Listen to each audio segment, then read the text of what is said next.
Hello, my name is Åse Jansson and I'm a member in the Nordic Charge Network. In this publication, we highlight possibilities for individuals with Charge syndrome, demonstrating how they can lead fulfilling lives with appropriate support. Living with Charge syndrome can be challenging in different ways. Often, the focus is mostly on medical issues, but less on how daily life can work. Charge syndrome is rare, so many professionals do not know much about it. There is a lot of medical information, but few stories from people who actually live with Charge.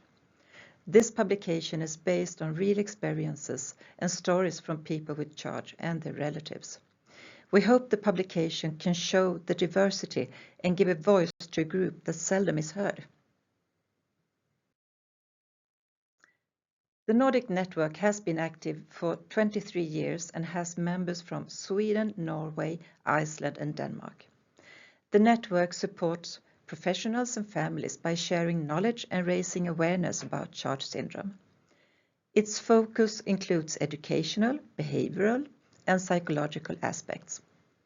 By working together across the Nordic countries, the network helps improve daily work and supports national efforts. The network also works closely with European and international organizations, including Deafblind International. Today, Dominic, Charlie and Anna will let us into their lives with different challenges, personal growth and development. For Dominic, it's about transition from kindergarten to elementary school. For Charlie, how to get used to new activity in a new environment. And for Anna, how to support her participating in daily life and communication.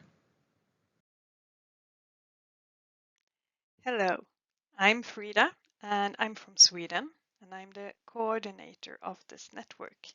And I will start by saying that Recharge is the network's first big publication. We have earlier written some articles and done a couple of seminars, lectures and webinars. From start, the network has worked with video analysis of supporting strategies and adaptations in short interactions and mostly within the network to learn from each other and also to spread the knowledge from and to our national networks. The original idea for these publications was to get the knowledge from the videos out to a wider audience, but during the years it became something else.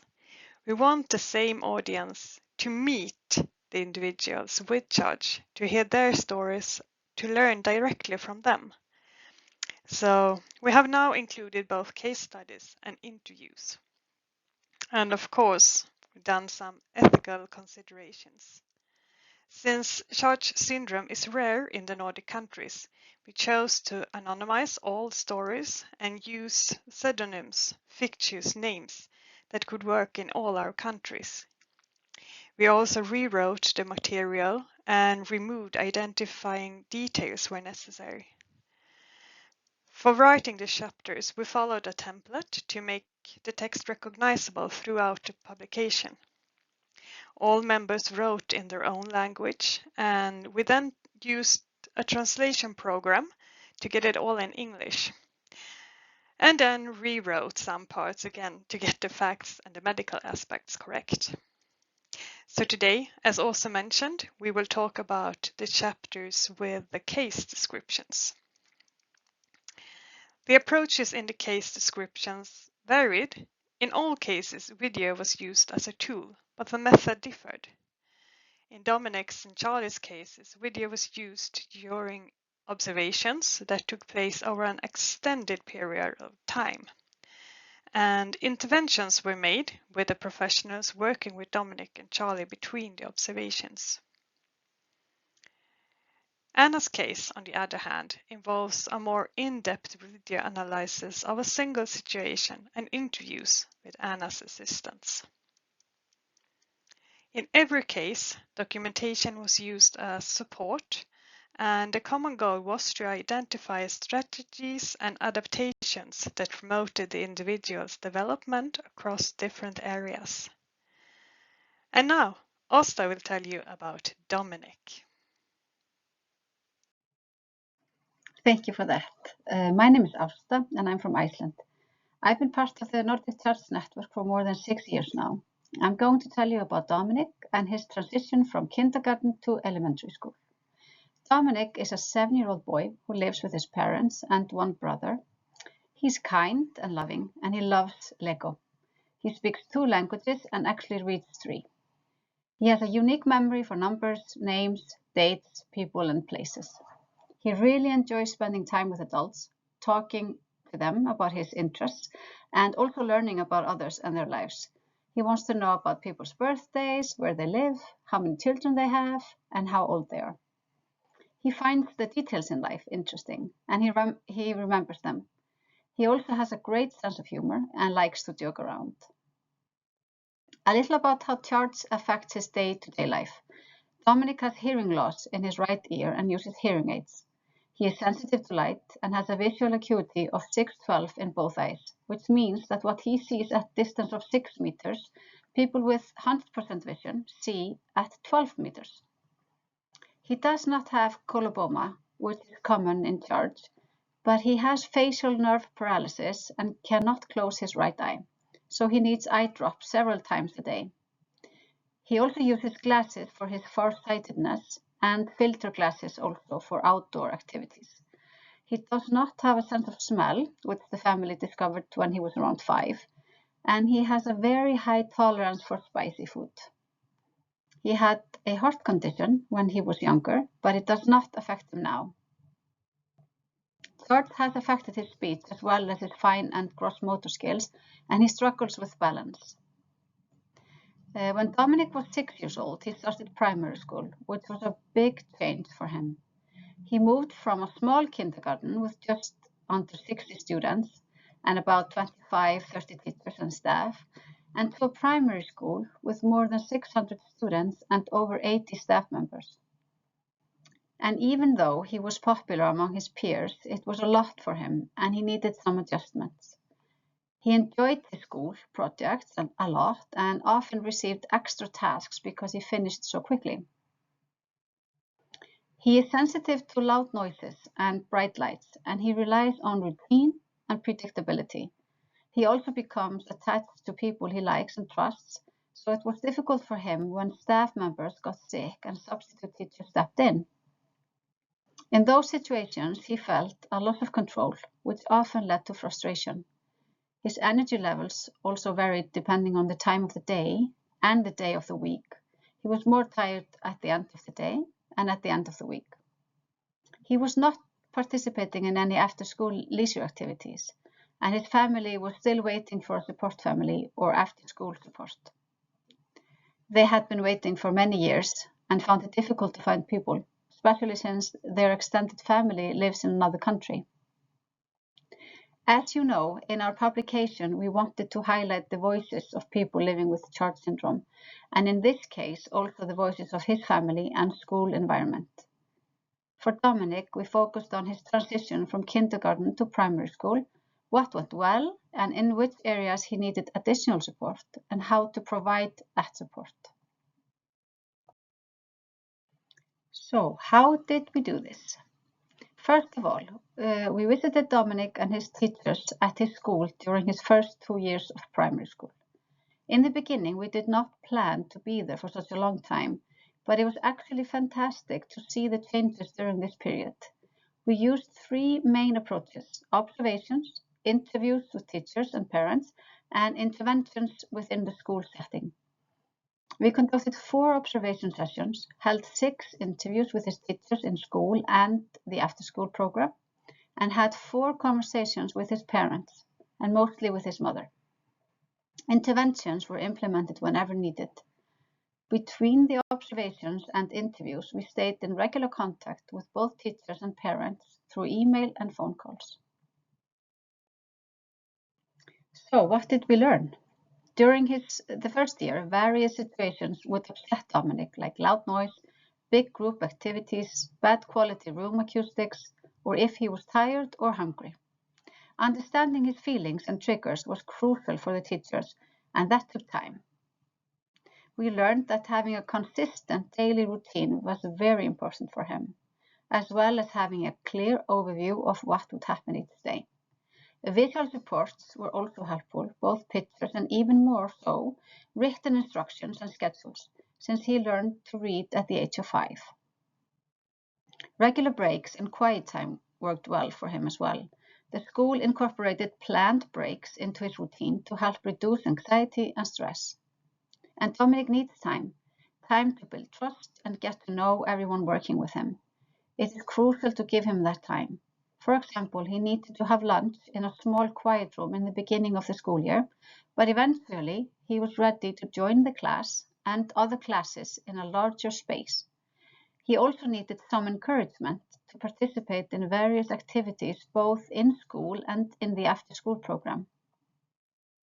We learned to build up his independence step by step.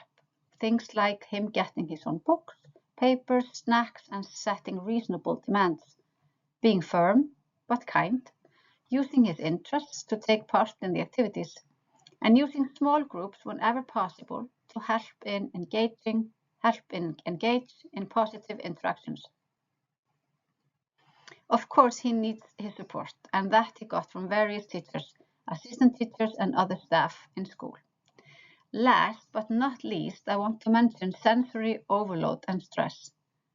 When Dominic feels overwhelmed, it's important to listen, give him space, and provide what he needs at that time. It's all about adjusting the environment to him and his needs, not the other way around.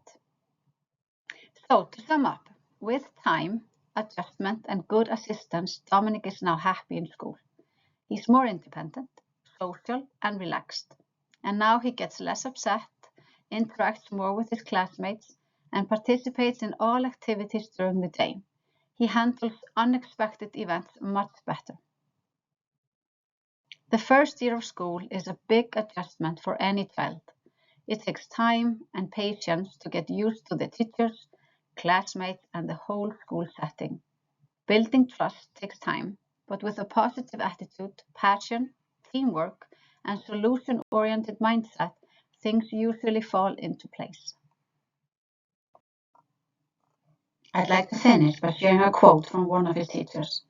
Dominic has excellent skills and memory on topics of interest and can do his daily activities independently. It is incredibly important that your family, friends, and teachers believe in you, hold high expectations for you, and recognize your potential. When you feel safe and trust the people around you, it becomes so much easier to grow, thrive, and flourish. So that was a little insight into Dominic's life. And now I'll hand things over to Frida, who will tell you about Charlie and his story. Thank you, Asta. Well, who is Charlie? Charlie is in his 30s. He lives in a residential facility adapted for congenital deaf blindness. He is a clever man with a lot of humor. He is persistent and known for a strong personality. He enjoys an active life with outdoor activities, car trips, and exploring his surroundings. He likes turn-taking games and shared activities like cooking. He depends a lot on his assistant. Charlie has an assistant present day and night to support his daily routines and communication. He uses tactile communication, and he initiates interaction through close tactile contact, often holding hands and playing rhythmic games to connect. He has visual challenges. He has a narrowed visual field and possibly cerebral visual impairment, which causes fluctuating visual perception. He needs guidance in traffic and in new places. He requires a guide interpreter for safety, especially when navigating unfamiliar environments. And he prefers tactile communication over visual. While he understands adapted visual sign language, he prefers tactile signing. Visually, he responds well to bright colors and high brightness screens. He is functionally deaf. Charlie does not respond to sound and does not use his hearing for communication. He's highly sensitive to how clothes feel and prefers tight-fitting garments. And he seeks body pressure. Charlie enjoys a deep pressure on joints and muscles, often using weighted blankets, beanbags, or leaning against others. He needs time and space to process. In new environments, he needs to lie down and observe quietly, and he requires extended time to process activities. This is part of his self-regulation. He also uses tactile self-soothing. When stressed, Charlie connects his hands and bites on one of them to self-regulate. He also has a movement-based regulation. He may spin in place or run in small circles to release tension and regain control. He makes vocal signs of distress. While running, Charlie makes sounds that signal worry or discomfort. And Charlie withdraws when overwhelmed. If other strategies don't help, Charlie chooses to leave the activity or the room to protect his well-being. Then how did we do it? We have followed Charlie and his assistants for over a year as they worked on adapting to a dance activity. During this year, the assistants made focused documentation in journals of Charlie's reaction to the new activity. The supervisor used video and photos to observe and then made analysis of this to show the assistants the importance of their work. And this was made in discussion groups that met a couple of times per term. We saw that it was important to allow plenty of time for evaluation and counseling, and to use video analysis to reinforce interactions.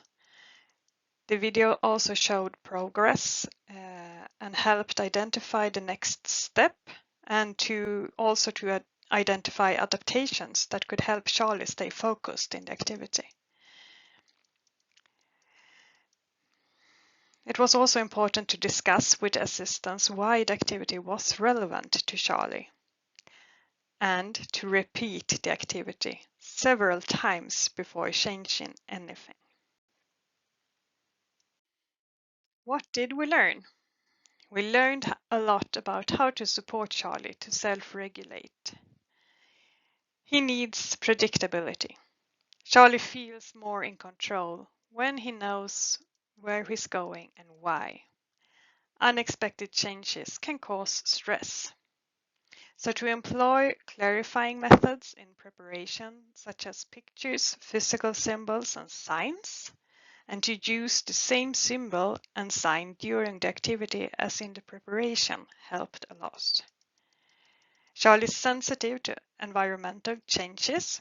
He becomes unsettled when people or objects move around.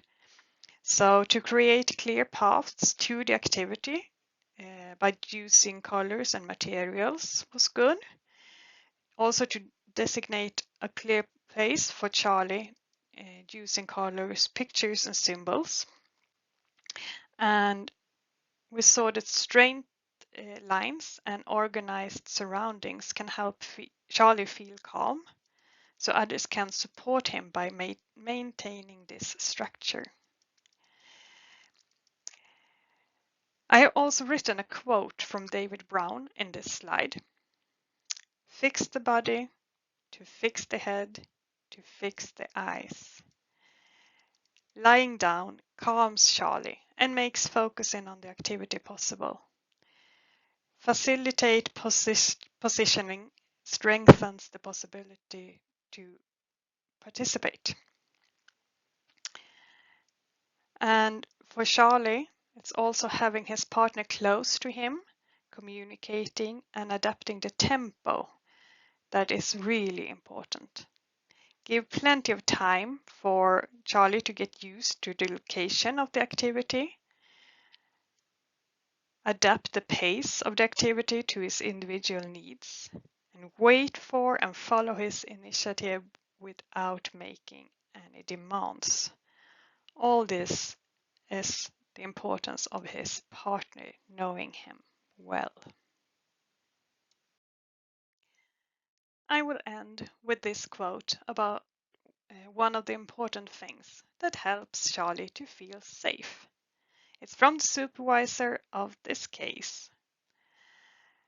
We made sure that Charlie always had a familiar assistant with him who is used to interpreting his expressions and interacting with him.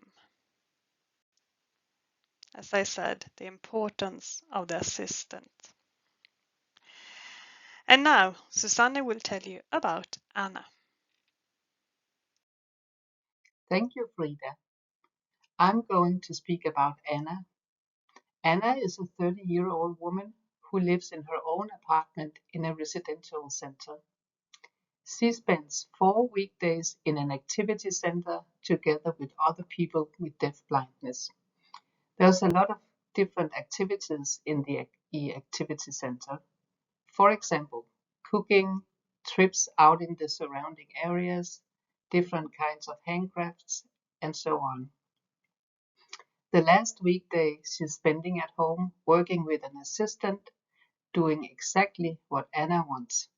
That could be going to the hairdresser, could be working on her photos or videos, could be going on long walks with her assistant, or doing practical housework, like, for instance, her laundry. Or it could be having conversations of different kinds, for example, about upcoming appointments, and so on. Anna has many skills, such as being very creative in terms of what she wants to do in her spare time, and she feels good in her own company as well as she does among others. Anna is very communicative and persistent in her communication. She makes an effort to understand others and for others to understand her. Just to mention a few of a lot of other skills.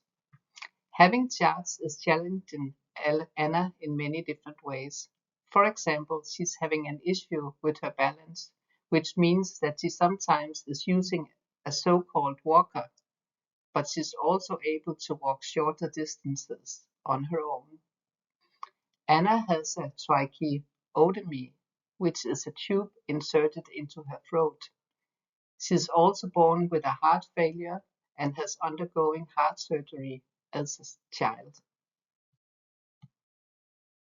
The video clip we describe and use in our publication is based on a single clip and a single situation. It does not involve several video recordings over time. After the video recording, the assistants went through the clip and focused on the communication.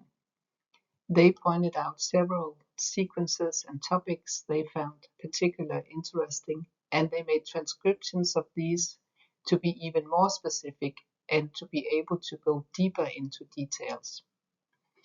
After their initial work, we did the analysis together using different analysis tools and theories. For example, we used theory about tri-party conversations. We used Napstat and Rødbro's publications called Community Relations, and we used Maturana's domain theory, just to mention a few. Looking at the video clip and the transcriptions, it's showing and giving us a lot of information about several interesting topics. For example, it's saying something about Anna's skills when it comes to communicating, showing how her working memory is, telling about her body language, her strategies, her and the assistant's positions, how the interaction is, how Anna organizes information, and so on. Unfortunately, we don't have the time today to analyze or go into too many details. But something we can say overall in relation to the communication or the ongoing conversation on the video is that there at certain points are a lack of adapted sign languages. Anna needs a communication partner who knows her, knows her personality, her body language, her way of communication, her interest, her special needs at certain times, etc. The assistant or the communication partner must also be well prepared for an upcoming conversation with Anna in order to avoid misunderstandings. For example, like the confusion and misunderstanding that arises in Anna when she thinks the two assistants talk about her holiday, when in fact they are talking about the staff's holiday. What we also see in the video is that Anna often mixes several topics into the one conversation, but so does the assistant when she asks her colleague about the staff's vacation schedule. It's therefore important for the assistant to stick to the agenda as well as she needs to help Anna maintain focus and structure to prevent unnecessary confusion. Most of the confusion and misunderstanding occurs when the third part, the other assistants, get involved. So, even though Anna is in some situation can take part in a tri-party conversation, there still must be some structure and guidelines for the tri-party conversation. For example, that there isn't dragged in a new topic into the already ongoing conversation. This was a little bit about Anna and her daily life. I will end this with a quote from one of Anna's assistants. It sounds like this. For Anna to thrive, she relies on support from people who know her personality, her interests, and who have a good knowledge of her body language and communication methods. And now back to Åse. Thank you from us. Feel free to visit our network section at the Nordic Welfare Center, where we have gathered information and knowledge about charge, research, and more personal stories. And you can also watch the launch webinar on YouTube.